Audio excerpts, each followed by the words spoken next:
1 مئی مزدوروں کا عالمی یوم منایا جاتا ہے۔ اس دن کی ہسٹری یہ ہے کہ جس وقت مغرب کے اندر صنعتی انقلاب آیا تو مزدوروں سے 12، 14، 18 گھنٹے کام لیا جاتا،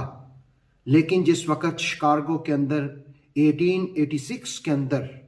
محنت کشوں نے اپنے حقوق کے حق میں آواز اٹھائی، لیکن سرمایہ داروں کی جانب سے اس آواز کو بھی